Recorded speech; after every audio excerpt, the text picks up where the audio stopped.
Students, पिछले video में हम पढ़ चुके थे फ्यूचर कंटिन्यूअस टेंस तक। फ्यूचर कंटिन्यूअस टेंस तक पढ़ लिए थे हमने, टेंस का हमारा टॉपिक चल रहा था। अब चलते हैं future perfect tense. Future perfect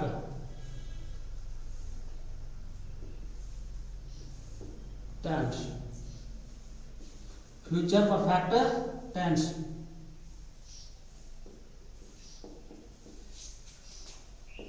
future perfect tense पहले यानी ऐसा वाक्य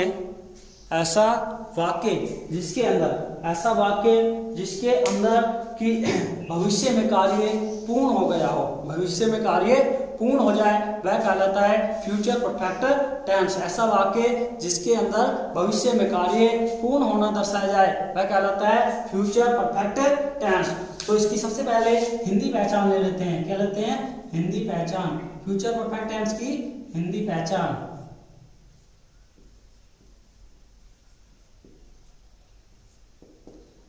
फ्यूचर परफेक्ट टेंस के हिंदी वाक्य के अंत में, फ्यूचर परफेक्ट टेंस के हिंदी वाक्य के अंत में चुका होगा क्या मिलता है? चुका होगा, चुकी होगी, चुका होगा, चुकी होगी, चुके होंगे, चुके होंगे आदि शब्द पाए जाते हैं, आदि शब्द पाए जाते हैं। यानी ऐसा वाक्य जिसके अंत में क्या मिले? चुका होगा, चुकी होगी, या चुके होंगे, या चुका होगा, चुका होगी, चुकी होंगी, चुके होंगे, या चुका होगा आदि शब्द मिले तो वो होता है future perfect tense. Future perfect tense. English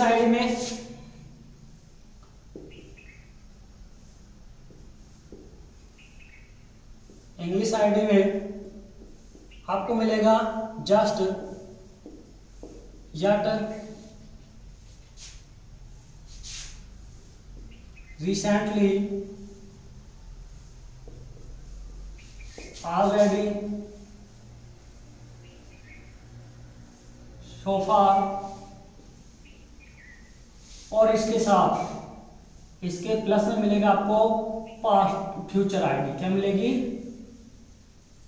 future ID. Future ID का मतलब the next, the following, the next, following या टुमारो। क्या मिलेगी आपको? फ्यूचर आईडी मतलब द नेक्स्ट, द फॉलोइंग या टुमारो। तो इसमें बात करते हैं हेल्पिंग वर्ब की। हेल्पिंग वर्ब यानी सहायक क्रिया। तो फ्यूचर परफेक्ट टेंस में हेल्पिंग वर्ब लगती है विल हैव या शैल हैव। क्या लगती है? विल हैव या शैल हैव। फ्यूचर परफेक्ट में हेल्पिंग वर्ब लगती है विल हैव या शैल हैव। क्या लगती है? विल हैव या शैल हैव। शैल का प्रयोग आई और वी के साथ, शैल का प्रयोग आई और वी के साथ, बाकी सभी के साथ में क्या लगेगा? Will have. आई और वी के साथ में शैल हैव, बाकी सभी के साथ में विल हैव। मेन वर्ब मुख्य क्रिया।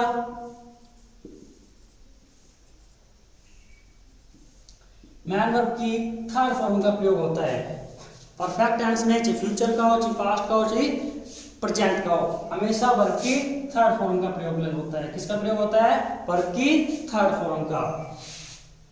अब बात कर लेते हैं positive sentence. Positive sentence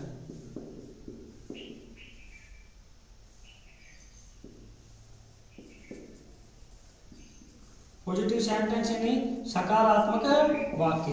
positive sentence बनाएंगे सबसे पहले हमें आवश्यकता पड़ेगी किसकी? फॉर्मूले की। सबसे पहले लिखेंगे सब्जेक्ट। क्या लिखेंगे? Subject plus helping verb. Future perfect है इसलिए क्या लिखेंगे? विल हैव या शैल हैव। क्या लिखेंगे? विल हैव या शैल हैव। क्या लिखेंगे? विल हैव या शैल हैव। इसके बाद में वर्ब की थर्ड फॉर्म। क्या लिखेंगे? वर्ब की third form plus object, complement और लास्ट में लिख देंगे फुल स्टॉप। क्या लिखेंगे लास्ट में? Full stop. देख लीजिए example.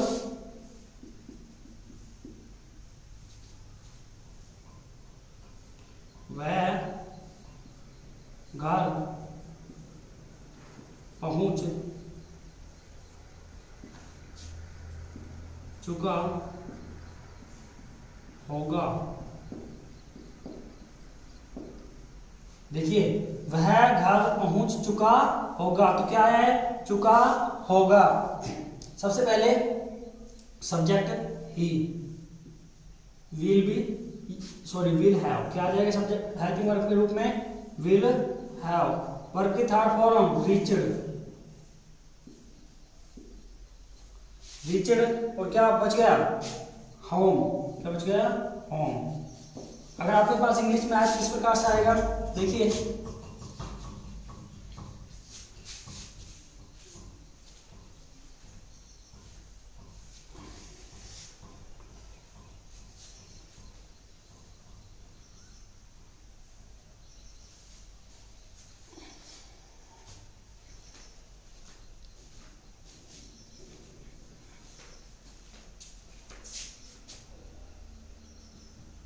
I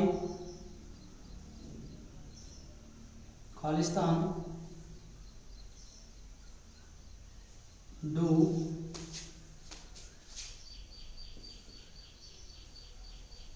that work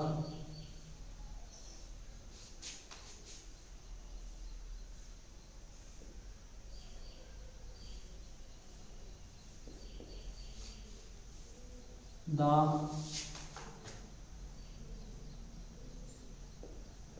next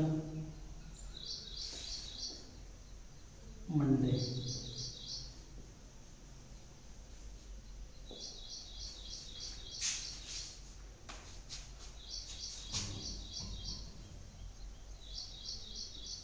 और यहां देते हैं रिसेंटली, इस प्रकार से देते हैं रिसेंटली आई खालिस्तान do that work the next Monday. तो द नेक्स्ट मंडे तो किसकी पहचान है, फ्यूचर टेंस की है भाई, और रिसेंटली किसकी है, परफेक्ट की। यानी परफेक्ट और फ्यूचर दोनों की पहचान आ रही है भाई, परफेक्ट और फ्यूचर, अर्थात किसकी पहचान करा रही है, फ्यूचर परफेक्ट टेंस की। सब्जेक्ट के रूप में क्या है हमारे पास, आई। क्या है हमारे पास, आई। इसके बाद में सब्जेक्ट के बाद हम क्या लिखेंगे, विल हैव या शैल हैव। तो आई के साथ क्या होगा, शैल हैव। क्या होगा, shall have. I shall have. और वर्ब की थर्ड फॉर्म, हमारे फर्स्ट फॉर्म दी है डू, डिड और done. I shall have done that work the next Monday. इस प्रकार से भरेंगे अपना पॉजिटिव सेंटेंस। दूसरा टाइप होता है नेगेटिव सेंटेंस। क्या होता है, नेगेटिव सेंटेंस।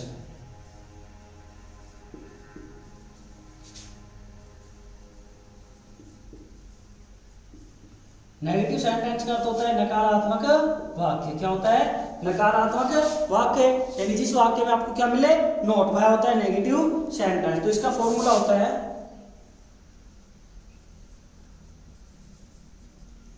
सबसे पहले सब्जेक्ट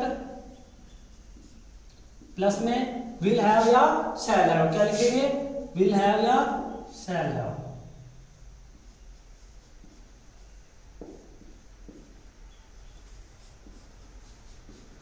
इसके बाद लिखेंगे नोट। हेल्पिंग वर्ब के बाद क्या आता है, नोट। फिर आती है वर्ब की थर्ड फॉर्म ऑब्जेक्ट, फिर कॉम्प्लीमेंट और लास्ट में फुल स्टॉप। ये होता है स्ट्रक्चर नेगेटिव सेंटेंस का। किसका होता है, नेगेटिव सेंटेंस का। एग्जांपल देख लेते हैं नेगेटिव सेंटेंस के।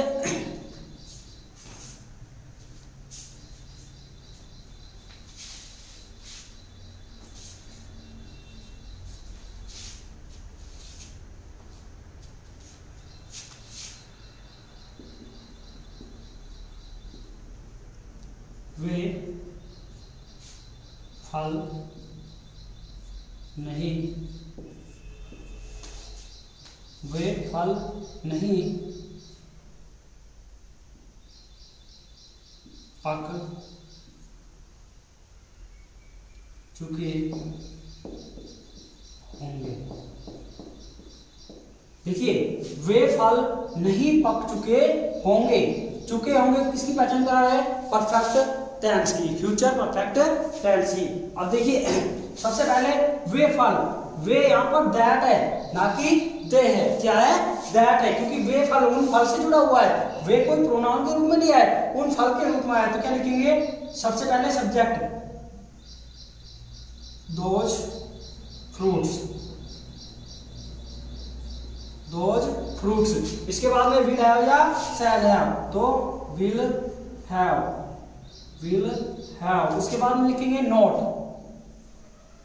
वर्ब की fourth form right, RIPE, those fruits will have not right, वे फल नहीं पके होंगे या नहीं पक चुके होंगे। जैसे और देख लीजिए एग्जांपल, मैं या हम लिखते हैं, हम परीक्षा नहीं दे चुके होंगे,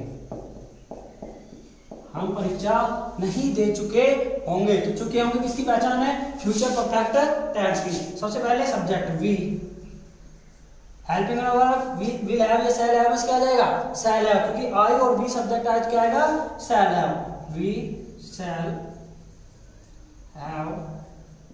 इसके बाद में नोट, क्या लिखेंगे, नोट, वर्ब की थर्ड फॉर्म देना, गिव गेव गिवन, क्या आएगा, गिवन,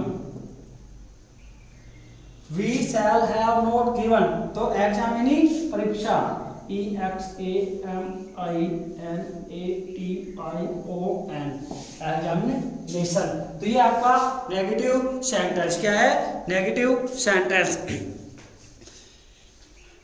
तो फ्यूचर परफेक्ट में आपने पॉजिटिव और नेगेटिव दो प्रकार के सेंटेंस पढ़ लिए हैं। नेक्स्ट वीडियो में पढ़ेंगे हम इंटरोगेटिव और नेगेटिव, इंटरोगेटिव और इंटरोगेटिव नेगेटिव सेंटेंस।